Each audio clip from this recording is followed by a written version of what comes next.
తిరుపతి లడ్డు వ్యవహారం రోజు రోజుకు ముదురుతుంది. ఎందుకంటే ఒక మైనారిటీ సోదరుడుగా నా అభిప్రాయం ఏంటన్నది నేను ఒకసారి చెప్దామని మీ ముందుకు వచ్చాను.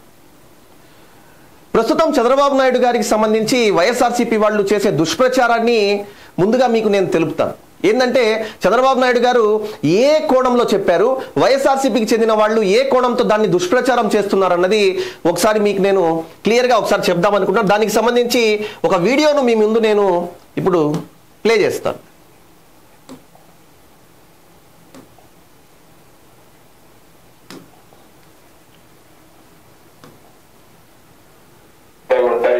ఒక ఇంట్లో మనం పూజ చేయాలంటే వెంకటేశ్వర స్వామికి ఇంట్లో పూజ చేయాలంటే సాంప్రదాయ ప్రకారం అన్ని విధాల ప్రక్షాళన చేసిన తర్వాతనే పవిత్రంగా అయిన తర్వాతనే చేస్తాం. అలాంటిది వెంకటేశ్వర స్వామి దేవాలయంలో ఇలాంటి అపవిత్రమైన కార్యక్రమాలు ఏంటని నేను అడుగుతున్నాం. ఇలాంటి అపవిత్రమైన కార్యక్రమాలు చేసి మళ్ళా ఎదురుగారి ఎవరైతే టీటీడీ యువ మాట్లాడుతున్నాడు, X U TTD board chairman, ఒక పక్క ఆయన భార్య బైబిల్ పట్టుకొని తిరుగుతా ఉంటుంది, ఎక్కడ చూసినా ఫోటోలు వస్తున్నాయి. ఈయన మాట్లాడతాడు, మన ఎదురుగారు చేస్తాడు. నీకు నమ్మకం లేకపోతే రావద్దు, వేరే అది వేరే విషయం. నువ్వు లేకపోతే లేరా ఎక్కడ ఏ విషయంలో టీటీడీ బోర్డు చైర్మన్ సైడ్ నుంచి అప్పుడు భూమన కరుణాకర్ రెడ్డి ఆయన కూతురు పెళ్లి క్రిస్టియన్ సాంప్రదాయ ప్రకారం చేశాడు. ఆయన టీటీడీ బోర్డు చైర్మన్ అంటే రైట్. ఇక్కడ చంద్రబాబు నాయుడు గారు చెప్పడం ఏంటంటే ఎవరి మతాలకు వాళ్ళు గౌరవం ఇస్తాం, వాళ్లకు వాళ్ళు ప్రాధాన్యత ఇస్తాం, నా మతాన్ని నేను గౌరవిస్తాను. ఒకవేళ జగన్మోహన్ రెడ్డి ఒక వీడియోలో నిజాం అనే వ్యక్తి నువ్వు టోపీ పెట్టుకొని తిరుగుతావంటే నేను ఫీల్ అవుతానా? నువ్వు 5 పూట్ల నమాజ్కి వెళ్తావంటే నేను ఫీల్ అవుతానా? మరి ఈనాడు చంద్రబాబు నాయుడు గారు చెప్పే మాట ఏంటంటే మన మతాన్ని మనం గౌరవిస్తాం. ఇప్పుడు నేను ఒక ముస్లింగా, ఒక మైనారిటీ వ్యక్తిగా, ఒక ముస్లింగా నేను ఏం చేస్తానంటే 5 పూట్ల నమాజ్కి వెళ్తాను, అదేవిధంగా మా మత కార్యక్రమాల్లో నేను పాల్గొంటాను. ఒకవేళ ఎటువంటి ఏవైనా సరే కార్యక్రమాల్లో నేను ఖచ్చితంగా పాల్గొంటాను. అదేవిధంగా ఒక టీటీడీ బోర్డ్ చైర్మన్గా కూర్చున్న వైవి సుబ్బారెడ్డి, ఆయన భార్య ఎవరైతే ఉన్నారో ఆమె బైబిల్ పెట్టుకొని తిరుగుతుంది అన్న విషయానికి వస్తే, ఒకవేళ ఆ పదవిలో ఆమె లేదనుకోండి, అది ఆమె వ్యక్తిగతం. నువ్వు దేవాలయానికి వెళ్ళు, చర్చిలోకి వెళ్ళి ప్రే చేయి, అదేవిధంగా నువ్వు మస్జిద్లలో ప్రార్థనలు చేయి. కానీ ఒక పదవిలో ఉన్నప్పుడు, ఒక పదవిలో నీ భర్త వైవి సుబ్బారెడ్డి అక్కడ చైర్మన్గా ఉన్నప్పుడు నువ్వు బైబిల్ పట్టుకొని తిరగడం అది అన్యమత ప్రచారం కాదా? ఆ బైబిల్ పట్టుకొని నువ్వు తిరగడం దేనికి సంకేతం? ఓవైపు నువ్వు దేవాలయంలోకి వెళ్తున్నావు, పూజ చేస్తున్నావు, బయటకు వచ్చి బైబిల్ పట్టుకొని తిరుగుతున్నావు. నీ వ్యక్తిగతం అన్న విషయం, ఒకవేళ నీకు పదవి లేకపోతే అది నీ వ్యక్తిగతం. పదవిలో ఉన్నప్పుడు నీకు, అదే చంద్రబాబు నాయుడు గారు చెప్పారు, నమ్మకం లేనప్పుడు మీరు వదిలేయండి, రావద్దు. కానీ మీరు ఒక మతాన్ని ప్రచారం చేస్తూ మరో మతంలో మీరు వెళ్ళి అంత పెద్ద పదవిలో మీరు కూర్చోవడం, అది మతానికి సంబంధించిన విషయం. అది తిరుపతి అన్నది చాలా, మీరు ఆ దేవస్థానానికి సంబంధించిన ఆ విషయం ఏదైతే ఉందో, ఒక ముస్లింగా ఉంటూ నేను వెళ్ళి ఆ పదవిలో కూర్చోవాలని చెప్పి నేను అనుకోకూడదు. అదేవిధంగా ఒక క్రిస్టియన్గా ఉండి మీరు ఆ పదవిలో వెళ్ళి కూర్చున్నప్పుడు మీరు ఏం చేయాలి? మీకు అంత అభిమానం, మీకు అంత దైవభక్తి ఉన్నప్పుడు మీరు ఈ బైబిల్ పట్టుకొని ప్రచారం ఎలా చేస్తారన్నది ఈనాడు చంద్రబాబు నాయుడు గారు చెప్పే మాట. దీన్ని వైఎస్ఆర్సీపీ వాళ్ళు ఏం చేస్తున్నారంటే, నువ్వు బైబిల్ పట్టుకొని తిరిగావు, నువ్వు బైబిల్ పట్టుకొని తిరిగావు, నువ్వు బైబిల్ పట్టుకొని తిరిగావు అని చెప్పి కించపరిచేశాడు క్రిస్టియన్స్ అంటున్నారు.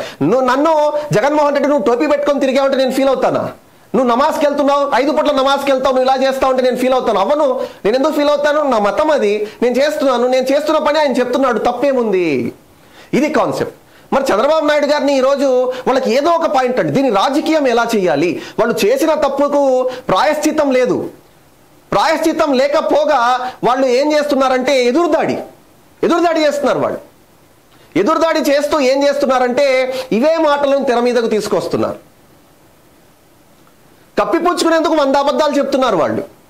ఒక్క నిజం కప్పిపుచ్చుకునేందుకు, అవును మేము తప్పు చేశాము అన్న మాట వాళ్ళు చెప్పకుండా అది కప్పిపుచ్చుకునేందుకు 100 అబద్ధాలు చెప్తున్నారు. జగన్మోహన్ రెడ్డి చేసిన తప్పు ఎంత పెద్దదో నేను మీకు చెప్పనా? ఎటువంటి చారిత్రక తప్పిదం చేశారో నేను చెప్పనా? ఒక మైనారిటీ సోదరుడిగా నేను ఎంత బాధపడుతున్నానో మీకు చెప్పనా?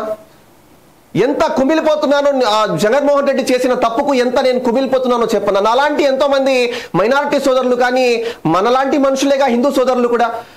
మరి అటువంటి వాళ్లకు జగన్మోహన్ రెడ్డి ఈ బీఫ్ కొవ్వును అదేవిధంగా మైనారిటీల పంది కొవ్వును రెండింటిని కలిపి వాటికి సంబంధించిన ఘీను తెప్పించి లడ్డూల్లో కలిపి తినిపించాడంటే అది ఎంత పెద్ద విషయమో నేను మీకు ఒకసారి చరిత్ర గుర్తు చేసి చెప్తాను. చరిత్రను గుర్తు చేసి మీకు నేను ఈరోజు చెప్తాను. 1857లో బ్రిటిష్ పరిపాలన జరుగుతున్న సమయంలో 1857 బ్రిటిష్ పరిపాలన జరుగుతున్న సమయంలో, ఇప్పుడు బ్రిటిష్ పరిపాలన అంటే బ్రిటిష్ రూల్ ఉన్న సమయంలో అప్పుడు సోల్జర్స్ ఉండేవాళ్ళు, సిపాయిలు ఉండేవాళ్ళు కదా. ఈ సిపాయిల్ని వాళ్ళు ఏం స్పెషల్గా అక్కడి నుంచి తెచ్చుకోలేదండి. వాళ్ళు తెచ్చుకుంది కొంత, మనం వాళ్ళని తీసుకుంది ఇంత. అది చూపిస్తాను. ఎవరెవరు ఆ సిపాయిల్లో ఎవరున్నారన్నది నేను మీకు చెప్తాను. ముస్లింలు ఉన్నారు, అదేవిధంగా హిందువులు ఉన్నారు, హిందూ సోదరులు ఉన్నారు. ఇప్పుడు ఈ బ్రిటిష్ రూల్లో ఈ సిపాయిలు, ఈ ముస్లిమ్స్, హిందూస్ అన్న కాన్సెప్ట్ నేను ఎందుకు చెప్తున్నానంటే, ఇప్పుడు బ్రిటిష్ వాళ్ళు అసలు ఫస్ట్ రివల్యూషన్ ఎప్పుడు జరిగింది ఇండియాలో అన్న విషయాన్ని మీకు చెప్దామని చెప్తున్నాను. బ్రిటిష్ వాళ్ళు ఏం చేశారు తెలుసా?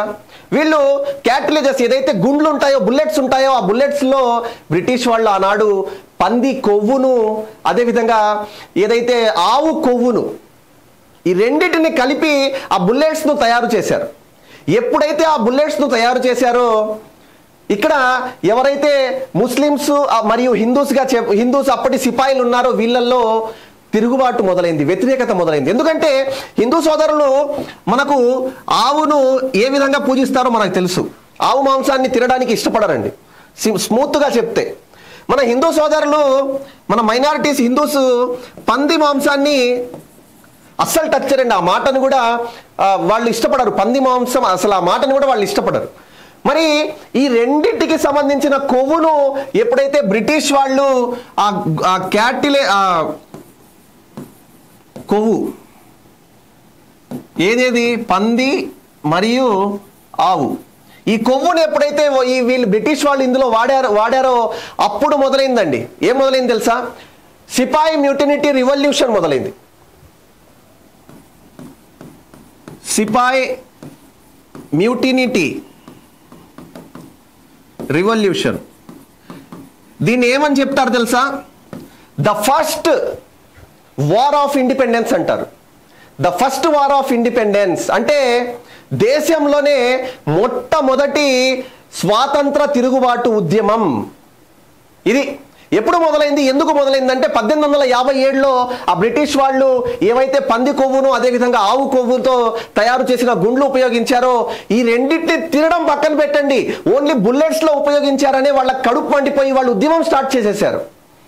ఉద్యమం స్టార్ట్ చేసిన ఉద్యమం 1947లో ఏదైతే మొట్టమొదటి ఉద్యమం సాగిందో ఆ యుద్ధం నుంచి 1947లో మనం స్వాతంత్రం పొందాం. సరే, ఇప్పుడు దీనికి లడ్డూకి సంబంధం ఏందో మీకు చెప్తాను నేను. ఇప్పుడు జగన్మోహన్ రెడ్డి ఏం చేశాడండి? తిరుపతి లడ్డులో ఏం చేశాడు? పంది కొవ్వు అదేవిధంగా ఆవు కొవ్వు లేదా వాటికి సంబంధించిన కళేబరాల నుంచి తీసిన ఆయిల్ ఏదైతే ఉందో ఈ రెండు ఎప్పుడైతే ఆ తిరుపతి లడ్డూలో ఎప్పుడైతే ఈ రెండు సంబంధించి కలిపి జగన్మోహన్ రెడ్డి ఆ లడ్డూలు తయారు చేశారో, నేను జగన్మోహన్ రెడ్డి అని ఎందుకు పదే పదే అంటున్నానంటే, ఒక రాష్ట్రానికి అధిపతి ఎవరండి? ఒక రాష్ట్రానికి ముఖ్యమంత్రిగా ఉండే వ్యక్తి అంటే ఒక రాష్ట్రంలో ద సుపీరియర్, పొలిటికల్గా ఎవరు సుపీరియర్ అంటే ముఖ్యమంత్రి. మరి ఆ ముఖ్యమంత్రి ఒక టీటీడీ బోర్డు చైర్మన్ అక్కడ కూర్చోబెడితే ఆ టీటీడీ బోర్డు చైర్మన్ ఏం చేస్తున్నాడు? ఆ టీటీడీ బోర్డు చైర్మన్ ఏ మతానికి సంబంధించిన వ్యక్తి? ఆ టీటీడీ బోర్డు చైర్మన్ ఆ వ్యవస్థకు న్యాయం చేయగలుగుతున్నాడా లేదా? ఇటువంటి విషయాలన్నీ కూడా జగన్మోహన్ రెడ్డి అవి అబ్జర్వ్ చేయాల్సిన పరిస్థితి ఉంటుంది. మరి జగన్మోహన్ రెడ్డికి తెలియకుండా వీళ్ళు బిడ్డు వేసి ఏఆర్ సంస్థ నుంచి ఆ నూనె తెప్పించుంటారా? ఆయిల్ తెప్పించుంటారా? ఎన్నో సంవత్సరాల నుంచి తీసుకునే నందిని ఆ నూనెను కాకుండా, ఆ నందిని ఘీను కాకుండా వీళ్ళు ఏఆర్ సంస్థ నుంచి ఘీ తీసుకోవడానికి కారణం ఏంటి? ఇది జగన్మోహన్ రెడ్డికి తెలియదా? జగన్మోహన్ రెడ్డి దాంట్లో కూడా రివర్స్ టెండరింగ్ చేయడం అవసరమా? చేసి ఆ బిడ్ వాల్యూ తగ్గించేసి ఆయన ఆ ఘీకు ఏదైతే వాళ్ళు అమౌంట్ ఇస్తారో ఆ 250 కోట్ల నుంచి 150 కోట్లకు తగ్గించేసి ఈయన జగన్మోహన్ రెడ్డి చేసే పనులు దేనికి నిదర్శనం? ఇవన్నీ జగన్మోహన్ రెడ్డికి తెలీదా? అదే నేను చెప్పబోతున్నాను. ఏదైతే సిపాయి మ్యూటనిటీ రివల్యూషన్ 1857లో జరిగిందో అదే రివల్యూషన్ ఈనాడు, అంటే ఈ తిరుపతి లడ్డు విషయంలో 2024లో ఎన్నికల్లో జగన్మోహన్ రెడ్డికి ఏదైతే ఈ 2 విషయాలకు సంబంధించి తిరుగుబాటు మొదలైందో అతని 11 సీట్లకు కారణం అన్నది ఇక్కడ క్లియర్గా అర్థమవుతుంది. ఇది మనం చేసింది కాదండి. మానవులు జగన్మోహన్ రెడ్డిని ఏదో చేయడం కాదు, దైవ నిర్ణయం అది. అది జగన్మోహన్ రెడ్డి చేసిన అపచారానికి దైవ నిర్ణయంగా జగన్మోహన్ రెడ్డికి కేవలం 11 సీట్లు మాత్రమే వచ్చాయి. జగన్మోహన్ రెడ్డి వైఎస్ఆర్సీపీ కానీ ఆ పార్టీ కానీ భూస్థాపితం అయ్యేందుకు కారణం ఏంటంటే ఈ జగన్మోహన్ రెడ్డి చేసిన అపచారమే. కాకపోతే అప్పుడు మీ సిపాయి మ్యూటనిటీ రివల్యూషన్ తెలిసి జరిగింది. ఇక్కడ జగన్మోహన్ రెడ్డి మీద జరిగిన ఈ రివల్యూషన్ లోపల తెలియకుండా జరిగింది. ఒక మైనారిటీ సోదరుడుగా నేను ఏదైతే ఆ లడ్డు తయారు చేసిన సందర్భాల్లో నేను కూడా తిని ఉండొచ్చు ఆ లడ్డు. ఈనాడు నేను అది గుర్తు చేసుకుంటే నాకు కడుపు మండిపోదా? మనలాంటి వ్యక్తులే కదా హిందూ సోదరులు కూడా.